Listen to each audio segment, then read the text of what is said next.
मैंने आपको चैप्टर 5 के क्वेश्चंस भेज दिए हैं। ये सारे आज तक के 7 से 8 साल में जितने भी क्वेश्चंस आए हैं, इंक्लूडिंग आपका 2020 का क्वेश्चन पेपर, ये सारे उन क्वेश्चंस को इंक्लूड करता है। अगर आपने ये सारे क्वेश्चंस कर लिए, इसके बाहर आपको प्रैक्टिस की कोई ज़रूरत नहीं है। आपको सिर्फ ये क्वेश्चंस अच्छे से करने हैं। और इसमें भी काफ़ी ऐसे क्वेश्चंस होंगे जो इस साल नहीं आ रहे हैं, वैसे आते हैं, आगे भी आएंगे। Just because of corona effect वो इस साल नहीं आ रहे हैं, तो हम उन क्वेश्चंस को लीव करेंगे। उसके अलावा हम सारे क्वेश्चंस अभी करेंगे। तो चैप्टर खोल लेते हैं, साथ के साथ मैं पेज मार्क कराती रहूँगी। दो मैंने आपको जो फोटोग्राफ भेजी हैं, ये इसके अंदर ऑलरेडी सारे पेजेस लिखे हुए हैं, आपको आसानी रहेगी। एंड मैं आपको इसका पीडीएफ थोड़ी देर तक भेज दूंगी। तो पहला क्वेश्चन है, विशाल एक लॉयर है जो सुप्रीम कोर्ट में, आपको ये फर्स्ट क्वेश्चन नहीं करना है, इस साल के लिए कोर्स के लिए आउट है। सेकंड क्वेश्चन भी नहीं करना है, यूएस में पढ़ाई करने के लिए क्या क्या चाहिए होता है लॉ की, वो सारा क्वेश्चन है। थर्ड क्वेश्चन आपको करना है। थर्ड क्वेश्चन है, consider the following situation and answer the question that follow. In India a law firm mentions on their website their area of expertise. In India, a law firm promotes itself by putting up billboards across the city and distributing flyers at the traffic signal. Which of the above mentioned situation does not violate the guidelines of BCR regarding advertisement by lawyers? Give reasons, state the guidelines provided by the Bar Council of India regarding the advertisement. तो आपके आगे दो situation दी हुई हैं। एक के अंदर आप वेबसाइट पे ये डाल रहे हो कि आप कौन सी फील्ड के लॉयर हो, आप किस तरीके के केसेस को हैंडल करते हो, अपना एरिया ऑफ एक्सपर्टीज। और दूसरा, आपने बड़े बड़े बैनर लगवा दिए हैं, बड़ी बड़ी एडवर्टाइजमेंट करवा दी है अपनी लॉ की, अपनी जो है आपकी लॉ फर्म की। तो कौन सी चीज़ जो है बीसीआई ने एडवर्टाइजमेंट के मामले में हिंदुस्तान में अलाउ करी हुई है और कौन सी चीज़ अलाउ नहीं करी हुई है। तो पहली चीज़ अलाउ है कि आप इंटरनेट पे, वेबसाइट पे अपना एरिया ऑफ एक्सपर्टीज लिख सकते हैं कि हमारा किस एरिया के अंदर ज़्यादा एक्सपर्टीज है, बट आप बैनर्स वगैरह, बिलबोर्ड्स वगैरह नहीं लगवा सकते। इसका आंसर आपका पेज 151 पे एडवर्टाइजिंग बाय लॉयर्स पे है। आपकी नई बुक में कौन से पेजेस पे है ये advertising by lawyers?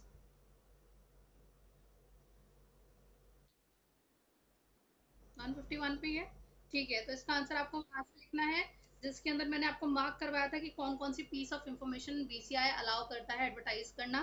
5 piece of information इसमें। ठीक है, वो सब आपको लिखना है। उसके बाद है, describe the advocate act 1961। And उसने जो है आपका लीगल प्रोफेशन को कैसे रेवोल्यूशनाइज कर दिया था। ये क्वेश्चन बहुत इंपॉर्टेंट है। यहाँ आपका आंसर जो है पेज नंबर 148 से शुरू हो जाता है। मैंने आपको फोटोग्राफ भेजी हुई थी पॉइंटर्स बना के इस चैप्टर की। तो ये क्वेश्चन आपका जो है 4 to 5 मार्क्स में आएगा। 5 पॉइंट्स मैंने बना के आपको दिए हुए हैं, आप देख लीजिएगा।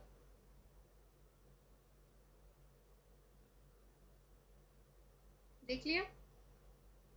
सबसे पहले इसके अंदर जितने भी 6 classes of lawyers, leader, Mukhtar, ये सारे खत्म हो गए, बैरिस्टर वगैरह। अब सिर्फ एक पोस्ट रह गई, एडवोकेट। सबसे पहले तो ये चीज आई। दूसरी सबसे खतरनाक चीज जो आई वो bar council of India I, जिसने सारी मैनेजमेंट्स को देखना शुरू करा। स्टेट बार काउंसिल आई। तो ये सारे जो है मेक श्योर करते हैं कि हमारा ये जो लॉ सिस्टम है, लीगल एजुकेशन सिस्टम है, लॉयर्स का जो सिस्टम है, वो सारा ठीक रहे। तो आपको ये फर्स्ट 2 पैराग्राफ्स में से लिखना है। पेज 148। देन क्वेश्चन नंबर 5 नहीं करना है, इस साल के लिए कट गया है कि टाइप्स ऑफ लॉयर्स हट गया है ये। Functions of bar council of India, 100% chances का इस बार आने का। Functions of bar council of India, page 150 पे बहुत सारे फंक्शंस हैं। ये 6 मार्कर क्वेश्चन है, तो 6 से 8 पॉइंट, मिनिमम 6 पॉइंट आपको याद होने चाहिए। 6 मार्कर क्वेश्चन है, 6 पॉइंट्स मिनिमम। ठीक है। List the changes introduced in the legal profession and education by the Advocate Act 1961 with reference to category of legal practitioner and establishment of the body at the national and state level। तो इन्होंने वही चीज़ पूछ ली दोबारा से page 150 वाली, कि legal practitioners की जो बहुत सारी कैटेगरीज थी, उन्होंने उनको रिले के 1961 में जो एडवोकेट एक्ट आया उसमें क्या हुआ था। उसके अंदर ये हुआ था कि सारी जितनी भी कैटेगरीज थी वो खत्म करके सिर्फ एक कैटेगरी कर दी गई, एडवोकेट। उसके अलावा दूसरी चीज़ पूछी गई है कि नेशनल लेवल पे और स्टेट लेवल पे कौन कौन सी ऑर्गेनाइजेशन बनी थी। तो स्टेट बार काउंसिल और पूरी इंडिया के लिए bar council of India setup हुई थी, ये आपको लिखना है। एडवोकेट एक्ट 1961 या बार काउंसिल ऑफ इंडिया, इनमें से एक क्वेश्चन 4 से 6 नंबर में कहीं पे भी डाला जाएगा, आ ही रहा है, इसको नहीं छोड़ना है। क्वेश्चन नंबर 8 नहीं करना है, यूके की पढ़ाई का पूछा गया है, सॉलिसिटर बैरिस्टर में डिफरेंस पूछा गया, ये भी यूके के अंडर था, नहीं करना। देन आपका क्वेश्चन नंबर 9 भी हट गया है, 1846 और 1926 नहीं आ रहा, खुश हो जाओ। 1961 का जो एडवोकेट एक्ट था उसके मेन प्रोविजन बताओ in reference to the following point. All India bar council की कॉम्पोजिशन बतानी है, 2 function of bar council of India बताने हैं, composition of state bar council बतानी है, और स्टेट बार काउंसिल के 2 फंक्शंस बताने हैं। ये अगेन आपके पेज नंबर 148 149 पे आपको मिल जाएंगे। समझ में आ रहा है? Any doubt? चलो बढ़िया। देन आपका एलिजिबिलिटी क्राइटेरिया पूछा हुआ है कि अगर आपको एज एन एडवोकेट एनरोल करना है तो आपका क्या क्राइटेरिया, क्या एलिजिबिलिटी होनी चाहिए। Page 149, page 149 second paragraph, in order to be eligible for enrolment an advocate must be citizen of India. ये सारा आपको लिखना है। At least 21 years of age, LLB degree होनी चाहिए। उसके अलावा 2010 से ऑल इंडिया बार एग्जामिनेशन होता है, उसके बाद ही आप बीसीआई से रजिस्टर होते हो। इसका पी पार्ट नहीं करना है, एडवोकेट ऑन रिकॉर्ड आपका इस साल के लिए हटा हुआ है। थर्ड पार्ट आपको करना है, how do lawyers in India play an important role in formulating and advising on public policy. ये आपके लॉ ग्रेजुएट्स के लिए जो ऑप्शंस होती है ना, वहां से लिया गया, पेज 154 से, पब्लिक पॉलिसी में से, कि आप लॉ करने के बाद क्या क्या कर सकते हो। तो उसमें एक पॉइंट है पब्लिक पॉलिसी, कि आप आईएएस लोगों के साथ, मंत्रियों के डिपार्टमेंट में, पब्लिक पॉलिसी मेकिंग डिपार्टमेंट में आईएएस सिविल सर्वेंट्स के साथ बैठ के पॉलिसी मेकिंग में हेल्प कर सकते हो लीगल एस्पेक्ट के बेसिस पे। क्वेश्चन 12 नहीं करना है, यूएसए की पढ़ाई का है। क्वेश्चन 13 आउट ऑफ कोर्स हो गया आपका इस साल से, नहीं करना है, बच गए हो। क्वेश्चन 14 नहीं करना है। Question 15 again very important, 6 opportunities for a law graduate, page 153 154 155। Law करने के बाद आपके पास क्या क्या ऑप्शन है, इसके अंदर आपको 8-9 ऑप्शन दी हुई है, कोई भी 6 याद कर लो, एनी 6।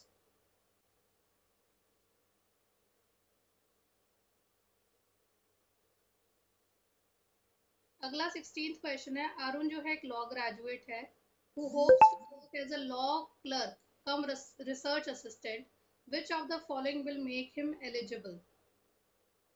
ठीक है, इसके अंदर ये रिसर्च वाला जो था,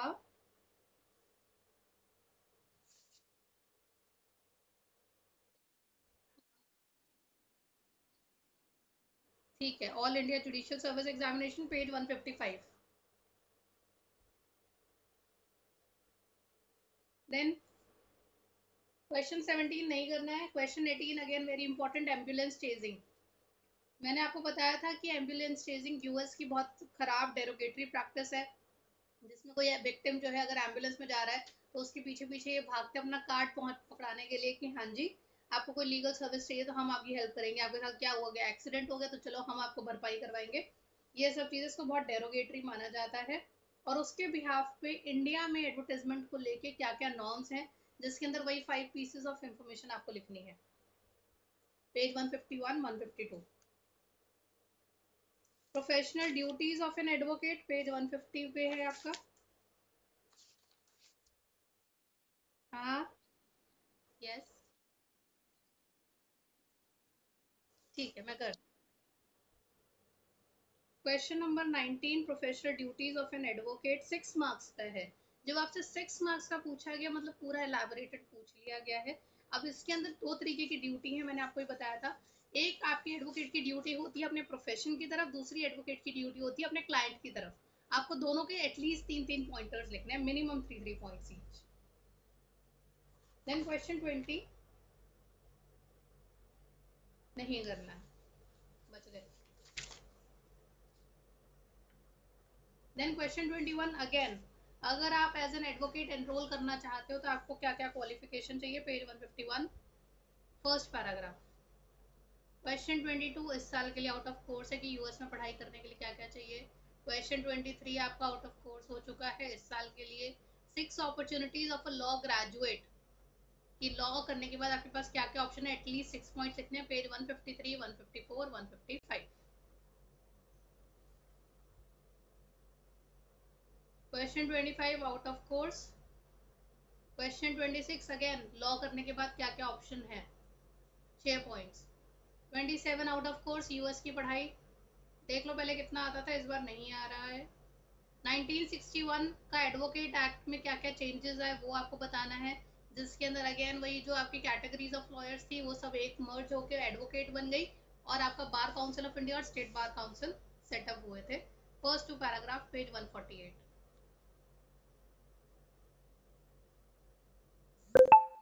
question 29 language. Law is an exciting and challenging profession. In the light of above statement, what are the opportunities available to law graduates in India? फिर से वही क्वेश्चन है, पेज 153 से 155। Any 6 points, you have 9 to 10 points in that answer, कोई भी 6 लिखने हैं। Bar council of India के फंक्शंस पूछे गए हैं, 150 पेज पे है। आपको समझ में आ रहा है कि कहाँ कहानी घूम रही है, बार बार क्वेश्चंस कैसे कैसे आ रहे हैं, समझ पा रहे हो किस एरिया पे कितना फोकस करना है। Advocate act, bar council of India, opportunities to law graduate, ये 3 ही टॉपिक्स हैं जो बहुत बार पूछे जा रहे हैं। अगला क्वेश्चन है, सिमरन एक 22 साल की लड़की है जिसने अपना एलएलबी कंप्लीट कर लिया है एक इंडियन यूनिवर्सिटी से रिकॉग्नाइज। उसको जो है she wants to obtain a licence to start her practice, उसको बीसीआई एक लाइसेंस देगा तभी वो अपनी प्रैक्टिस स्टार्ट कर सकती है। तो बताओ इसके अलावा उसको क्या करना है। तो उसके पास एलएलएम की डिग्री होनी चाहिए, उसको बीसीआई से रजिस्टर कराना होगा, उसको जो है अपनी इंटर्नशिप का क्लियर करनी होगी सीनियर एडवोकेट के अंदर, या उसे ऑल इंडिया बार एग्जामिनेशन क्लियर करना होगा। लाइसेंस पाने के लिए उसको क्या करना होगा, बताओ अभिदीप।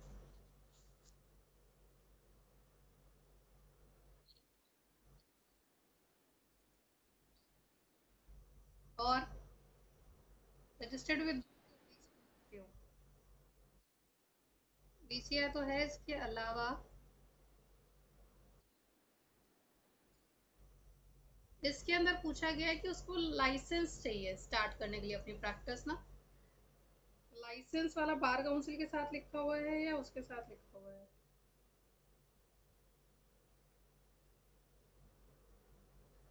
क्योंकि आपका ऑल इंडिया बार एग्जाम भी हो सकता है।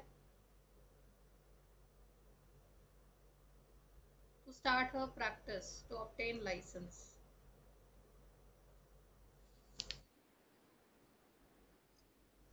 ऑल इंडिया बार एग्जाम मुझे लग रहा है, पर रजिस्टर भी करवाना है बीसीआई से, तो मैं थोड़ा सा कंफ्यूज हो रही हूँ इसमें।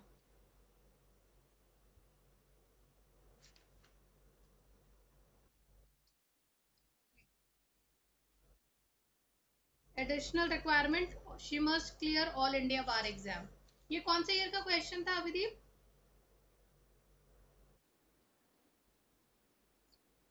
2018-19 के सैम्पल पेपर का था ना। ये देखो जो सैम्पल पेपर के क्वेश्चंस है ना, सीबीएसई क्या कर रही है, पुराने पुराने सीबीएसई के जो सैम्पल पेपर्स हैं वहां से भी क्वेश्चन उठा के बोर्ड से क्वेश्चन में दे रही है। ये पिछले साल साइकोलॉजी के साथ हुआ है, पिछले 2 सालों में। 2014 के सैम्पल पेपर में क्वेश्चन आया था और वो 2020 के उन्होंने 2019 के बोर्ड के क्वेश्चन में सेम क्वेश्चन डाल दिए, 3-4 सैम्पल पेपर से उठा के। तो देर आर गुड चांसेस कि आपको जो सैम्पल पेपर में क्वेश्चन दे रहा है सीबीएसई, वो आगे 3 या 4 या 5 साल बाद वही क्वेश्चन उठा के वो आपको बोर्ड के अंदर भी डाल दे। तो अपने सैम्पल पेपर्स को भी स्ट्रॉन्ग रखना है। हाँ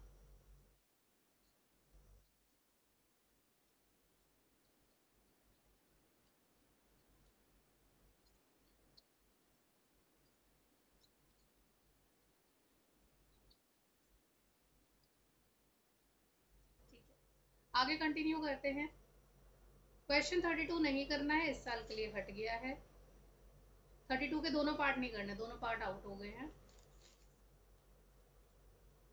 Question 33, Dinesh Kumar, a practicing advocate, engaged in the following activity as a part of his professional duties. accept the brief from client, ask for contingency fee from the client, met the opposite party directly, maintained the client confidentiality. Which of the above activities amount to breach of the professional duty by the advocate? Second, first and second, second and third, only third. ये इन्होंने UPSC pattern के ऊपर आपको question बना दिया है।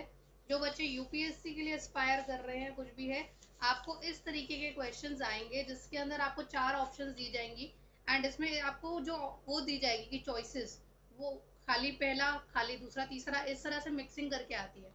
तो ये भी एक तरीका होता है बच्चे को कंफ्यूज करने का। तो इसमें से बताओ क्या आंसर होगा? First, only second, first and second, second and third, क्या लगता है? Second and third. Then question 34, four function of state bar council. State bar council है, बार काउंसिल ऑफ इंडिया मत लिखना। 150 पेज पे ही है ये। Rules of advertising by lawyers, ये हमने वही 5 पीसेस ऑफ इंफॉर्मेशन जो बीसीआई अलाउ करता है इंटरनेट पे डालना, पेज 151।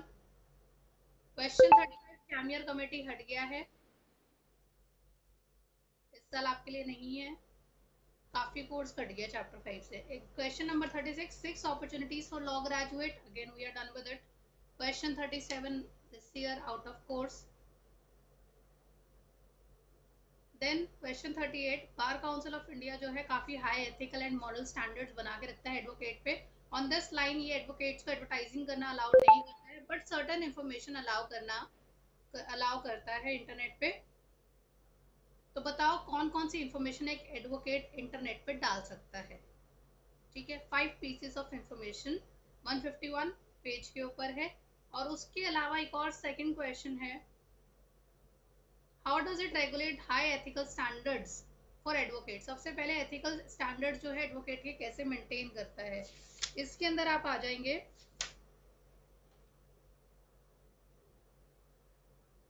एथिकल स्टैंडर्ड्स का इसके अंदर कहाँ पे है पॉइंट?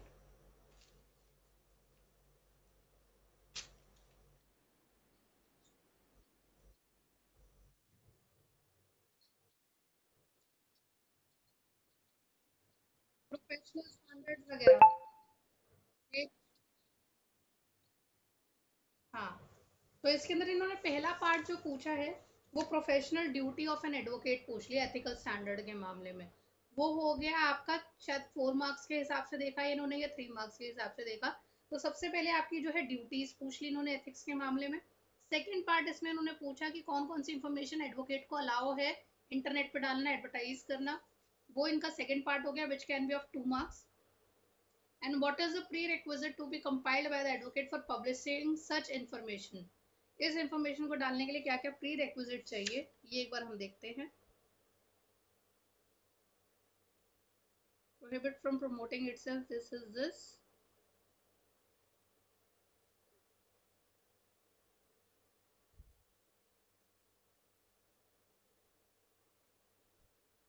इसमें प्री रिक्विजिट की कोई बात करिए आपसे?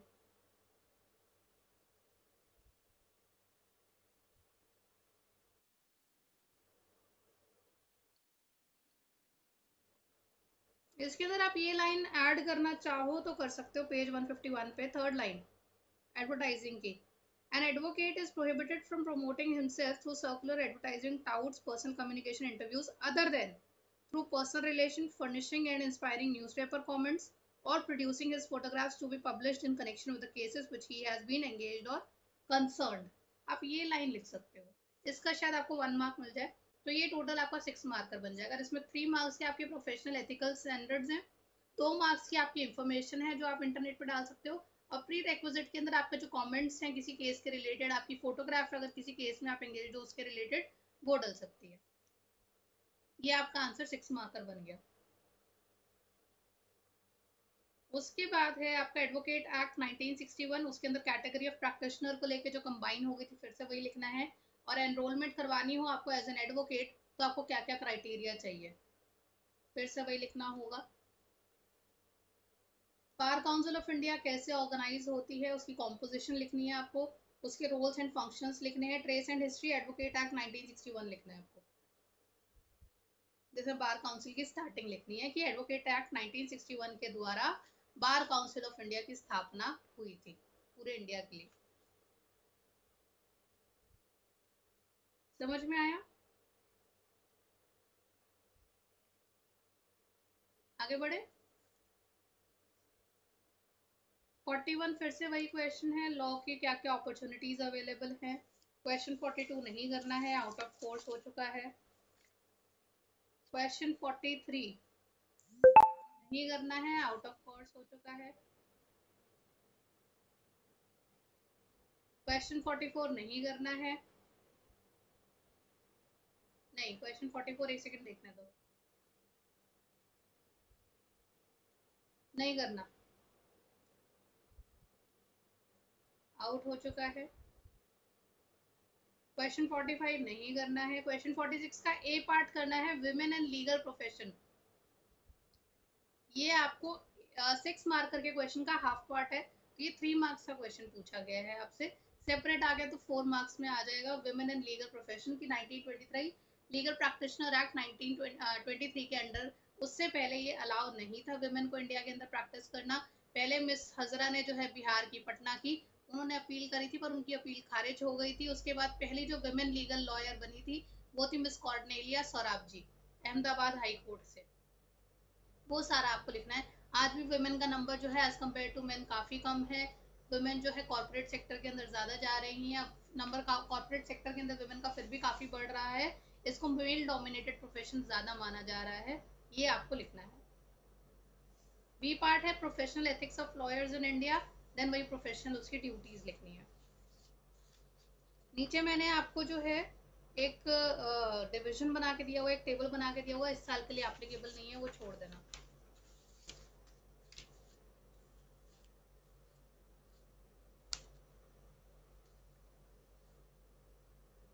Question 47 is an interesting question. Though there is no Hippocratic oath for an advocate, still they have ethical standard. The Bar Council of India provides some professional standards for lawyer.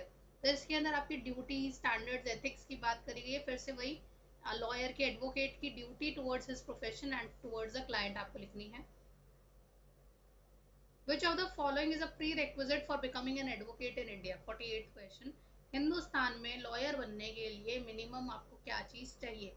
Recognise LLB degree, 18 साल की उम्र, entrance exam और under graduation degree. बताओ क्या चाहिए?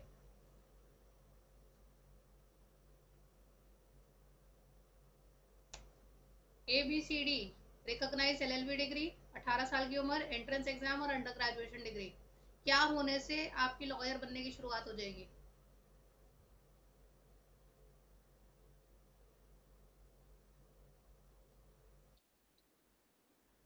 LLB degree है। Entrance exam specifically नहीं लिखा ना, कौन सा एंट्रेंस। अंडर ग्रेजुएशन नहीं क्लियरली लिखा। तो सबसे पहली जो लॉ की तैयारी होती है nice LLB degree, entrance exam नहीं। और एज जो है वो 21। हाँ,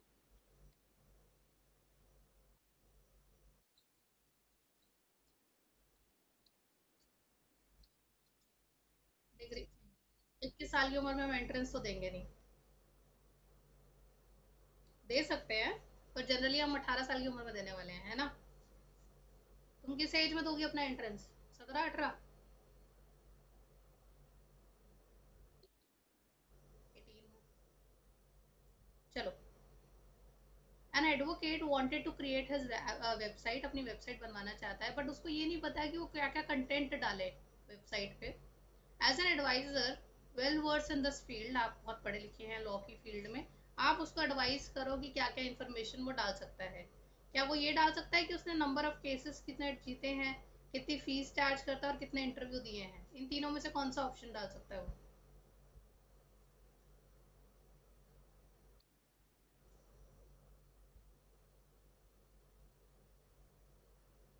इसमें से कोई इन्फॉर्मेशन नहीं डाल सकता। डी ऑप्शन में लिखना। डी ऑप्शन इसका है कि एरिया ऑफ एक्सपर्टीज। ठीक है। क्वेश्चन 49। अमित जो है वो अपने एडवोकेट के अगेंस्ट ही केस डालना चाहता है, जिसने जो है उससे फीस तो ले लिया पर कभी कोर्ट में नहीं आया। ठीक है। तो कहाँ पे जाके अपनी कंप्लेंट डाल सकता है? Bar council of India, state bar council, all India bar council, central authority.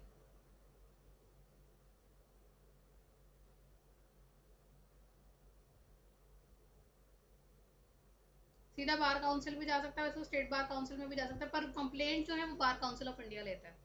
State bar council सिर्फ मैनेजमेंट देखता है, कंप्लेंट आपको करनी है, आप सीधा बीसीआई पे जाओगे। ठीक है, देन क्वेश्चन 50 का फर्स्ट पार्ट नहीं करना, सेकंड पार्ट करना है। How can lawyers ensure dignity of the legal profession. आपकी ड्यूटीज लिखनी है, ड्यूटीज ऑफ प्रोफेशनल जो आपके लॉयर्स हैं, एडवोकेट। क्वेश्चन 51 नहीं करना है। क्वेश्चन 52 के दोनों पार्ट नहीं करने हैं।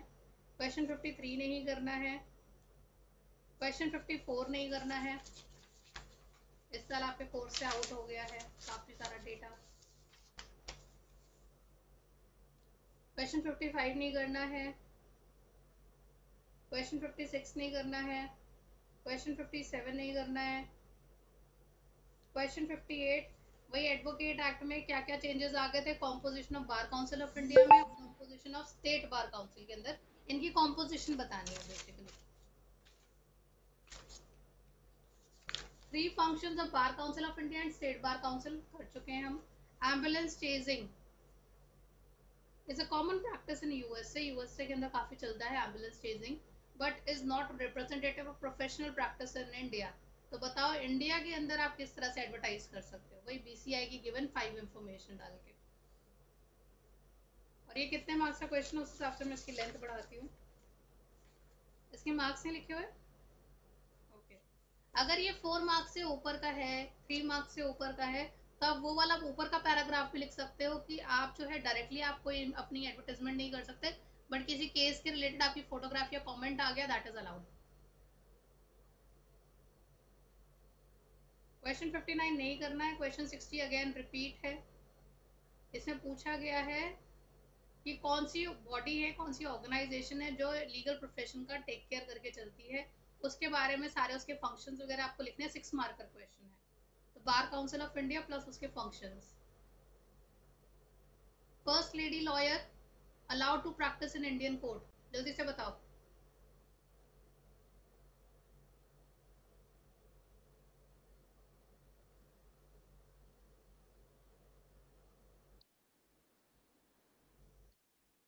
Cornelius, very good. 62 नहीं करना, 63 नहीं करना। 64 वही duties of towards the profession and court है। वैल्यूज में वही हाई मोरालिटी लिख सकते हैं, ऑनेस्टी लिख सकते हैं, ये सब चीजें लिख सकते हो। रिस्पेक्ट टुवर्ड्स प्रोफेशन इस तरह से लिख सकते हो। एडवोकेट एक्ट के 4 सेलिएंट फीचर्स लिखने हैं, वही एडवोकेट एक्ट 1961 से आप लिख सकते हो। बार काउंसिल ऑफ इंडिया के 4 फंक्शंस लिखने हैं। इसके अलावा इसमें कुछ क्वेश्चंस ऐड नहीं है जो आपके 2020 का इस साल का बोर्ड का पेपर है, उसके मैंने कुछ क्वेश्चंस आपको दिए हैं। उस पेपर में ये जो 2020 में जितने भी चैप्टर 5 के क्वेश्चंस आए हैं वो मैंने आपको दे दिए हैं। एक क्वेश्चन नहीं दिया क्योंकि वो हट गया है बोर्ड से आपका इस साल के लिए।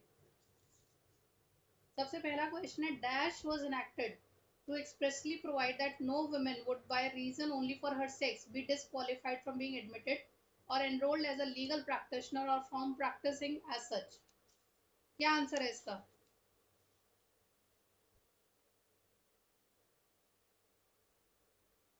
किसके तहत औरतों को आज़ादी मिली थी? औरतों को बोल दिया गया था आपको डिस्क्रिमिनेशन नहीं करेंगे लॉ की फील्ड में।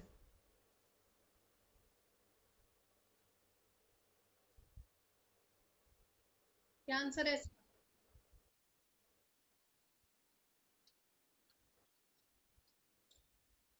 Legal practitioner act 23 1923।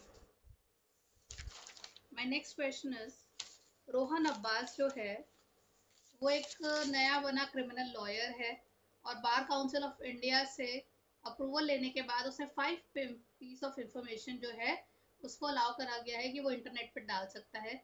The information included his name, his contact detail, his professional and academic qualification. Apart from these और कौन सी 2 चीजें वो डाल सकता है बताओ। 1 मार्क का क्वेश्चन है ये, लिख लोगे?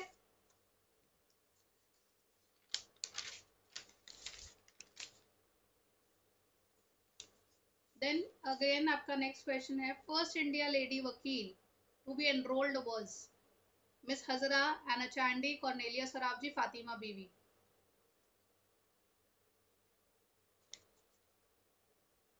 कॉर्नेलिया सराफ जी, ये 2019 का सैंपल पेपर ही था, 2019-20 का, और इन्होंने 20 के क्वेश्चन पेपर के अंदर डाल भी दिया ये आपको। 20-21 का था सॉरी, और 2020 के पेपर में इन्होंने डाल दिया। 20-21 नहीं, 19-20। अगला क्वेश्चन है, रवीना जो है वो एक रेप्यूटेड लॉ फर्म के साथ वर्क कर रही है।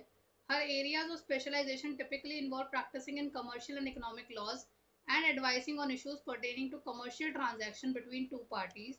She also advises on laws applicable to the transaction, draft, contract, and other documents, and help clients with a commercial negotiation.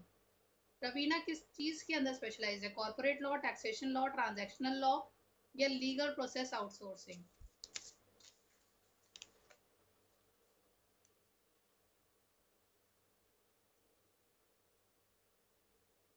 Commercial and economic laws में है ना। ट्रांजैक्शनल लॉ तो कुछ नहीं होता।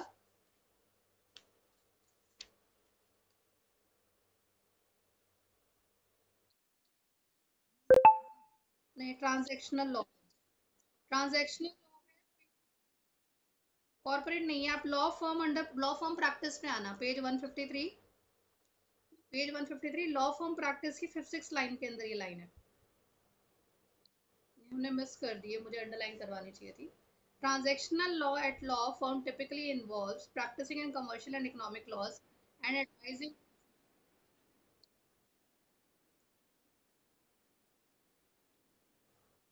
कॉर्पोरेट ना कंपनी को बताता है, वो ना लोगों से डायरेक्टली डील नहीं करता, वो कंपनी से डील करता है। कॉर्पोरेट जो है ना, वो लॉ कंपनी जो एमएनसीज होती हैं उनको डायरेक्टली बताता है। इसके अंदर ये क्लाइंट को बता रहे हैं, और ट्रांजैक्शनल लॉ स्पेसिफिकली लिखा हुआ है पेज 153 पे।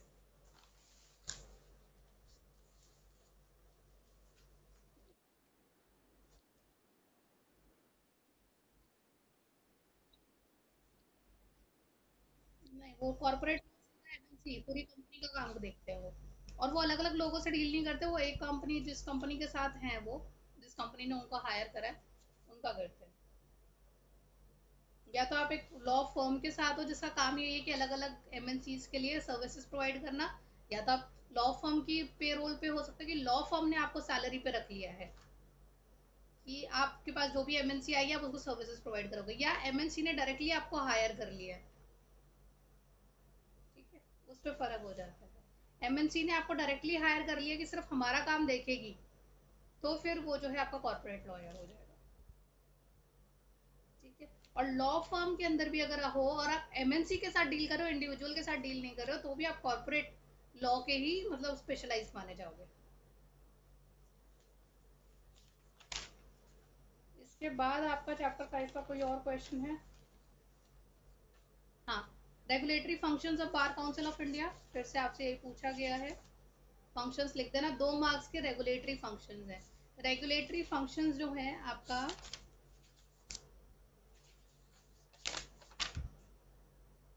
Page 149, bar council of India की 2nd लाइन से शुरू हो जाता है। It performs a regulatory function by prescribing standard of professional conduct and etiquette and by exercising disciplinary jurisdiction over the bar. ये 2 है। ये इस चैप्टर की पूरी कहानी है। समझ में आया?